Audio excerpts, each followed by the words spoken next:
नमस्कार दोस्तों, स्वागत है प्रयागी योद्धा के एक और नए धमाकेदार क्लास में। इसके पहले हम लोगों ने एलसीएम और एचसीएफ की काफ़ी सारी क्लासेस कर ली हैं, ठीक है? थोड़ा लाइट का इश्यू है, ठीक है? इससे पहले की क्लासेस में हमने एलसीएम और एचसीएफ की काफ़ी क्लासेस कर ली हैं। तो आज की क्लास में लाया हूँ फ्रैक्शन के लिए, हिंदी वालों के लिए, भिन्न के लिए, क्योंकि बहुत सारे बच्चों को फ्रैक्शन या भिन्न करने में डाउट होता है, ठीक है ना?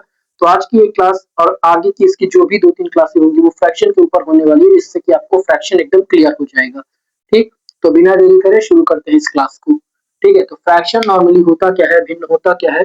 आपने कभी-कभी अपने मैथ्स में इस तरह के सवाल ज़रूर देखे होंगे गणित की किताब में, 8, 7, 6 तो ये होते हैं रैंडम नंबर्स, ठीक है ना? लेकिन अगर इनको कुछ ऐसे लिख दूँ, इनको अगर मैं कुछ ऐसे लिख दूँ 8/5, 7/3, 6/4, ठीक है ना? हिंदी वालों के लिए 6/4, 7/3, 8/5, ठीक है? तो इनको बोला जाता है फ्रैक्शन, यानी इस तरह के सवाल अगर आपको दिखते हैं तो इसे फ्रैक्शन बोला जाता है, ठीक है? अब फ्रैक्शन में होता क्या है? फ्रैक्शन में 2 चीज़ें होती हैं, देखना ध्यान से, ठीक है ना? मैं ज़रा मार्कर बदल देता हूँ, ओके?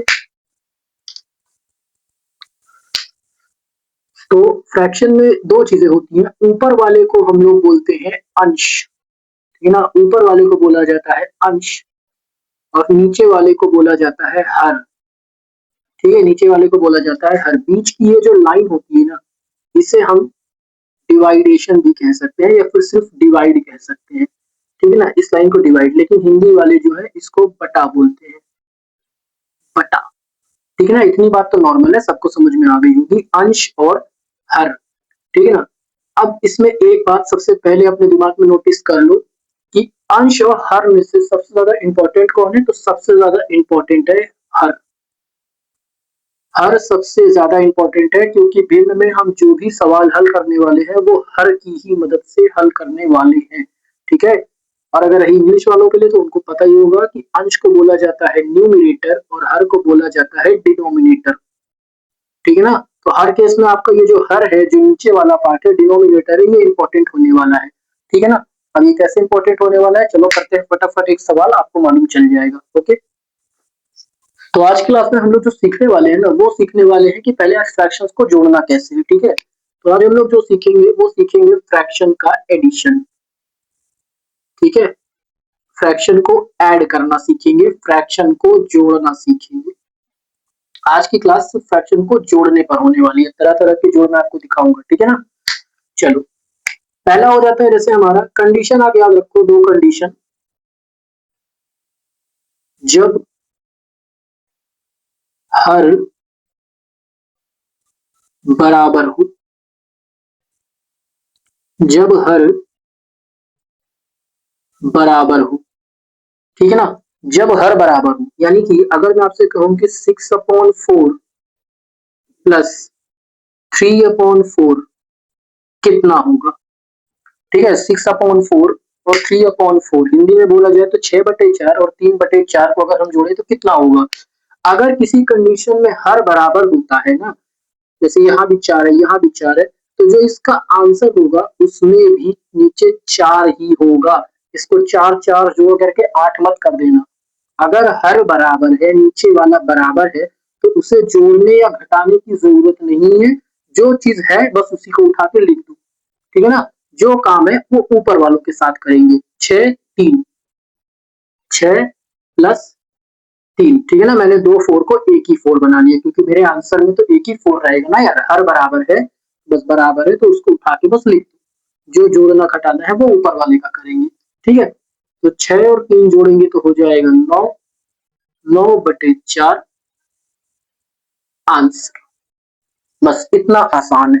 लेकिन ये तभी होगा जब हर बराबर होगा, ठीक है ना? और इससे अगर मैं थोड़ा बड़ा सवाल ले लूं, ये पहला सवाल, चलो इससे बड़ा सवाल लेते हैं। 7/3 प्लस 5/3 प्लस 6/3 प्लस 4/3 कितना होगा, ठीक है ना? तो देखो ये मैटर नहीं करता है कि फ्रैक्शन कितने, ठीक है ना? ये बिल्कुल मैटर नहीं करता। अगर उन सब का नीचे वाला पार्ट यानी कि जो हर है अगर वो बराबर है तो हर को जोड़ने की बिल्कुल भी जरूरत नहीं है, ठीक है ना? थोड़ा सा इसको मैं सेंटर में लिख देता हूँ, हर को जोड़ने की बिल्कुल भी जरूरत नहीं नहीं है। अगर सबका हर इक्वल है, सबका डिनोमिनेटर सेम है, तो उसे जोड़ना ही नहीं है, नीचे वाले को बस जो है वही लिख दूं। सब में 3 3 था तो बस उसका आंसर में 3 ही आएगा, यानी जो जोड़ना है वो ऊपर वाले को जोड़ना है। 7 5 प्लस 6 प्लस 4, ठीक है ना। अगर हर बराबर है तो उसे जोड़ने की कोई जरूरत नहीं है, बस उसे डायरेक्टली उठा के लिख दो। कितना आंसर आएगा? 7 5 12, 12 और 6 18, 18 और 4 22, 22/3 आंसर, 22/3 आंसर, 22/3 आंसर, ठीक है ना। ये मैंने इतना लंबा इसलिए लिया क्योंकि आपको ये बात क्लियर कर दूं कि अगर हर बराबर है और फिर वो चाहे कितने भी फ्रैक्शन लिखे हो, 12 15 16 18 कितना भी लिखा हो, ठीक है ना। मैंने तो 4 ही लिया, 1 2 3 4, मतलब कितने भी फ्रैक्शन हो, अगर उनका हर बराबर है तो नीचे कुछ करने की जरूरत ही नहीं है। जो नंबर नीचे लिखा था बस वही आंसर होगा, मतलब जो जोड़ना घटाना होगा वो ऊपर वाले में ही करना होगा बस, ठीक है ना। लेकिन ये तभी होगा जब उनके हर बराबर होंगे, ठीक है। जितने को समझ में आ गया है और जिनको नहीं समझ में आया है, एक बार वीडियो को रिवाइंड करो, फिर से देखो, इसे फटाफट नोट डाउन करो। बढ़ते हैं अगले सवाल पर।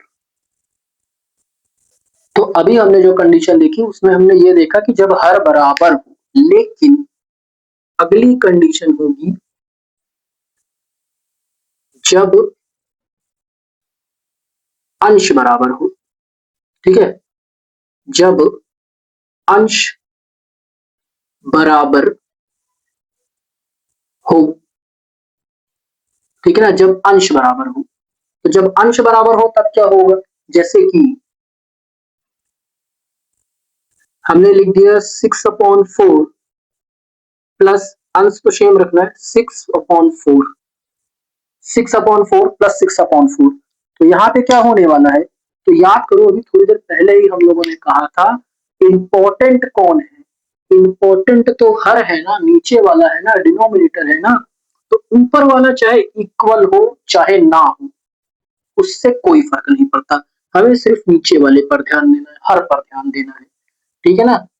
तो इसका आंसर क्या होगा? हर तो दोनों में 4 4 है, मुझे ऊपर वाले से कोई मतलब ही नहीं है, नीचे वाले से मतलब है। हर दोनों में 4 4 है, यानी जो आंसर आएगा उसमें भी 4 होगा।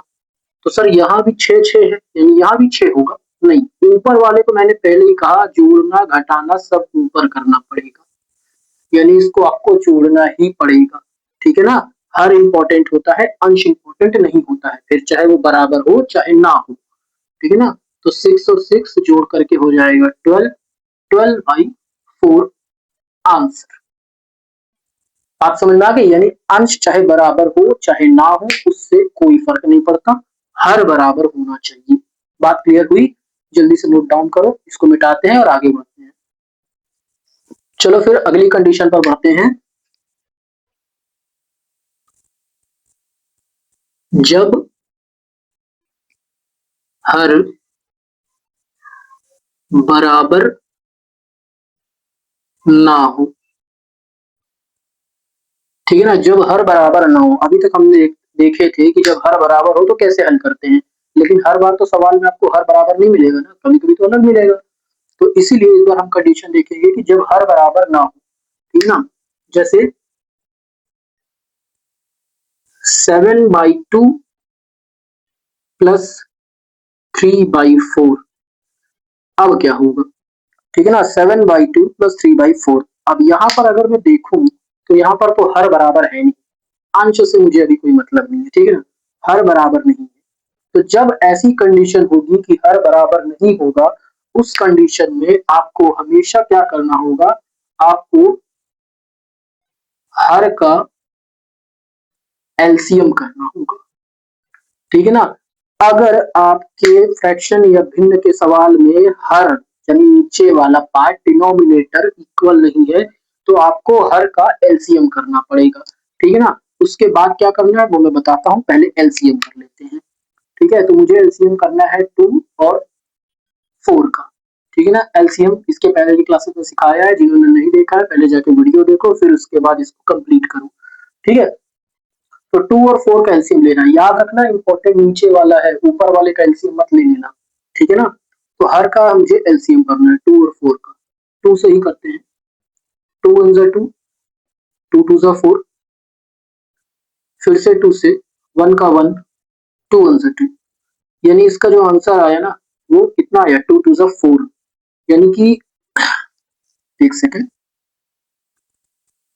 तो जो इसका आंसर आया वो आया 2 2 4, यानी नीचे जो है वो तो 4 ही होने वाला है, यहाँ बता रहा हूँ नीचे 4 ही होने वाला है, ठीक है ना। अब आप कहोगे सर जो बड़ा है उसे लिख दो, नहीं, वो एक कह सकते हो उसको बस एक इत्तेफाक है कि बराबर हो गया, लेकिन ऐसा नहीं कि जो बड़ा हो उसी को लिख दो। अगर हर बराबर नहीं है तो आपको एलसीएम लेना पड़ेगा, ठीक है ना। जरूरी नहीं हर बार कुछ जो बड़ा हो वही है, कुछ अलग भी आ सकता है, आगे की क्लासेस में हम लोग देखेंगे, ठीक है। तो जब हर बराबर नहीं होगा तो तुमको एलसीएम ही लेना पड़ेगा।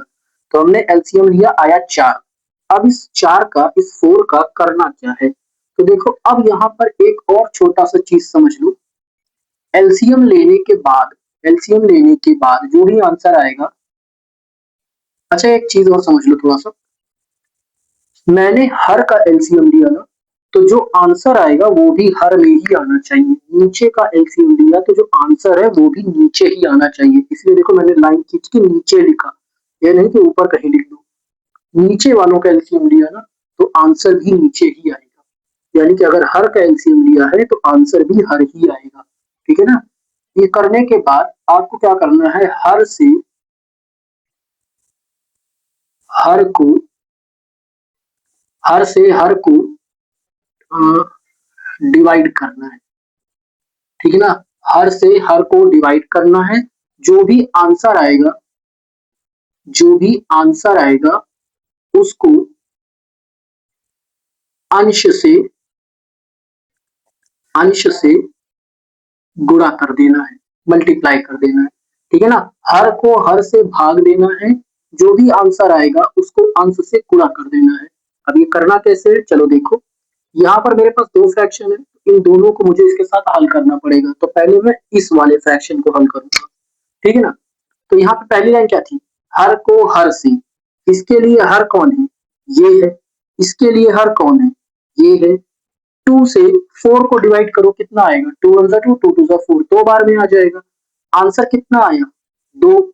अब इस 2 को क्या करना है, इस 2 को अंश से, अंश कौन है, 7, तो 2 का 7 से अगर मैं मल्टीप्लाई करूंगा तो यहाँ पे पहले वाले का आंसर आ जाएगा 14, ठीक है ना। बात समझ में आ गई। नीचे वाले को नीचे वाले से, हर को हर से हमने डिवाइड किया, 2 2 4, 2 आया, और 2 का उसके ऊपर जो बैठा है यानी 7, उससे गुणा कर दिया तो 14 आ गया। बात समझ में आ गई। अब यही सेम चीज हम लोग दूसरे वाले में भी करेंगे, बीच में प्लस है, प्लस लगाओ। अब इसके लिए आ जाओ, तो देखो यहाँ पर हर है 4, यहाँ पर भी हर है 4, 4 को 4 से डिवाइड करेंगे कितना आएगा, 1, और 1 का किस में गुणा करेंगे भाई, अगर हमने 4 से किया तो 4 के ऊपर कौन बैठा है, 3, तो 1 का 3 में गुणा करेंगे तो 1 3 3। बात समझ में आ गई ना, ठीक है, बात समझ में आ गई। नीचे वाले को नीचे वाले से डिवाइड करना है, जो भी आंसर आएगा उसको ऊपर वाले से गुणा कर देना है, बस इतना सा काम है। फिर 14 और 3 जोड़ेंगे तो 17/4 आंसर, यानी कि अगर आप इन दोनों को जोड़ोगे तो आपका आंसर 17/4 आएगा, ठीक है ना। बात समझ में आ गई है। अगर नहीं समझ में आई है तो एक बार वीडियो को थोड़ा सा रिवाइंड करो, चीजों को अच्छे से देखो, क्लियर हो जाएगा, ठीक है। इसको जल्दी से नोट करो। अब थोड़ा सा बड़ा लेते हैं सवाल और उसको हल करते हैं। तो चलो बढ़ते हैं अगले सवाल पर, सवाल नंबर 2। अब थोड़ा सा बड़ा एलसीएम लेंगे, ठीक है ना। जैसे 7/4 प्लस 6/3 प्लस 2/9 प्लस 8/4, ठीक है ना। अब ये एलसीएम हल करते हैं, क्योंकि बच्चों को डाउट तो होता ही रहता है ना कि ये कैसे हल होगा। चलो करते हैं।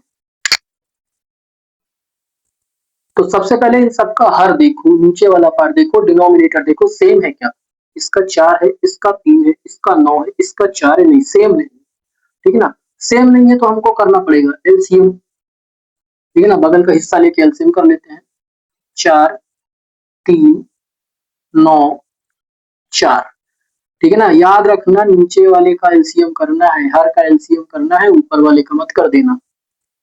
चलो एलसीएम मैंने ऑलरेडी सिखाया है तो मैं फटाफट से कर लूंगा। जिनको जिनको एलसीएम नहीं आता है वो कृपया पहले जाओ क्लास करो एलसीएम एचसीएफ की, उसके बाद इस पर आना। ठीक है ना, तो जल्दी जल्दी मैं इसको हल कर ले रहा हूँ।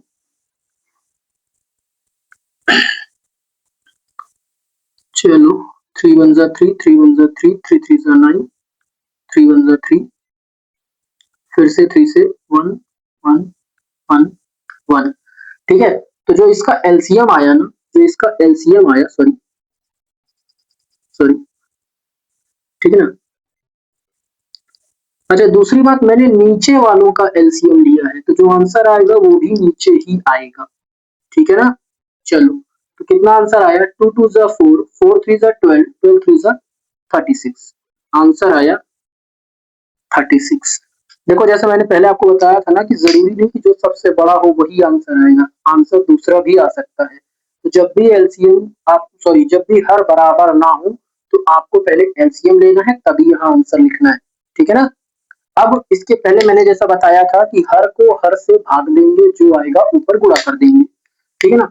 जैसे यहाँ पर देखो, सबसे पहले मैं इसमें करूंगा, इस वाले में, अभी बाकी के 3 मैंने छोड़े हैं। ठीक है ना, तो सबसे पहले इस वाले में करते हैं। तो इसके नीचे है 4 और यहाँ पर नीचे है 36। ठीक है ना। तो 4 से 36 को डिवाइड करो, डिवाइड करने का मतलब है कि कितने बार में कट जाएगा। 4 9 जा 36 होता है तो 9 आएगा। और 9 का ऊपर किस में गुणा करेंगे, 6 में? नहीं भाई, जब इसका कर रहे हो तो इसके ही ऊपर वाले से गुणा करो ना। तो 9 का 7 में गुणा करेंगे 63, बीच में प्लस। ठीक है, फिर इस 3 से 36 को डिवाइड कर लेना, आप लोग कहीं आराम से डिवाइड कर लो, मुझे तो डायरेक्टली पता है ना, 12 आएगा। 12 का ऊपर 6 में गुणा कर दो, 72। अब क्योंकि मैंने 3 से डिवाइड किया था तो जो आंसर 12 आया उसका 3 के ऊपर वाले में ही गुणा करूंगा ना, किसी और में थोड़ी कर दूंगा। प्लस, अब इसमें देखो, यहाँ नीचे 9 है, यहाँ 36 है। 9 से 36 को डिवाइड करो 4, और 4 का उसके ऊपर वाले 2 में मल्टीपल करो 8। प्लस, यहाँ पर नीचे 4 है, यहाँ 36। 4 से 36 को डिवाइड करो 9, 9 का ऊपर 8 में मल्टीपल करो 72। ठीक है ना। हार्ड तो नहीं लग रहा है, आसानी है, हार्ड काम नहीं है। अब इन सबको हम लोग क्या करते हैं, जोड़ लेते हैं। तो कितना होगा, 3 2 5, 5 और 8 हो जाएगा 13, 13 और 2 15, 15 की 5, कैरी 1, 6 और 7 13, 13 और 7 हो जाएगा 19, 19 और 1 हो जाएगा 20, 205 और नीचे हो जाएगा आपका 36 आंसर। ठीक है ना, बात समझ में आ गई। ये कंडीशन तब होती है जब हर बराबर नहीं होता है, पहले आपको एलसीएम लेना है। एलसीएम लेकर जो भी आंसर आए उसे नीचे ही रखना है। और एलसीएम किसका लेना है, हर का, क्योंकि हर बराबर डिनोमिनेटर। ठीक है ना, इंग्लिश वालों के लिए डिनोमिनेटर, हर का एलसीएम लेना है, यानी नीचे वालों का एलसीएम लेना है। जो आंसर आएगा उसको नीचे से नीचे वालों को डिवाइड करो, हर से हर को डिवाइड करो और उसका उसके ऊपर वाले नंबर से मल्टीप्लाई करके लिखो। ठीक है, लिखने के बाद बीच में अगर प्लस माइनस जो भी है वो करो और फाइनल आंसर नोट डाउन कर दिया करो। बस इतना सा आसान होता है फ्रैक्शन, अगर आप 2 3 बार लगाएंगे तो क्लियर कर लेंगे। ठीक है, फटाफट नोट डाउन करो। अब इसके कुछ सवाल देते हैं, आप लोग उसको हल करना और बताना कि आप लोगों ने कैसा हल किया। तो चलो, अब मैं आप लोग को इसके कुछ सवाल दे रहा हूँ, उसे खुद से हल करो और उसका आंसर मुझे कमेंट करना। ठीक है ना, मैं चेक करूंगा कितने लोग कर रहे हो।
ठीक है ना? तो इतने सवाल मैं आप लोग को दे रहा हूँ होमवर्क, इनको अपने घर पे करो और अगर थोड़ा-सा डाउट होता है तो वीडियो को दोबारा देख लो या फिर अपने घर के किसी बड़े की आप हेल्प लेके हल करो, लेकिन जब सीखोगे तभी आएगा, ठीक है ना? खुद से करोगे तभी आगे बढ़ोगे, ओके? तो अगर कोई डाउट होगा तो मुझे कमेंट कर देना, मैं उसका हल बताऊँगा। आज की क्लास में हम लोगों ने सीखा फ्रैक्शन को कैसे जोड़ा जाता है। अब इसकी अगली क्लास में आज की क्लास में हम लोगों ने सीखा कि फ्रैक्शन को कैसे हम लोग जोड़ सकते हैं, चाहे उसका हर बराबर हो, चाहे ना हो। अगली क्लास में हम लोग सीखेंगे कि फ्रैक्शन को कैसे माइनस किया जाता है, ठीक है ना? उसके क्या तरीके होते हैं। आज की क्लास इतना ही। अगर क्लास पसंद आई हो तो वीडियो को लाइक कर देना और अगली वीडियो मिस ना हो, उसके लिए चैनल को सब्सक्राइब करके बेल आइकन को प्रेस ज़रूर कर लेना, ठीक है? मिलते हैं अगली वीडियो में, तब तक के लिए बाय।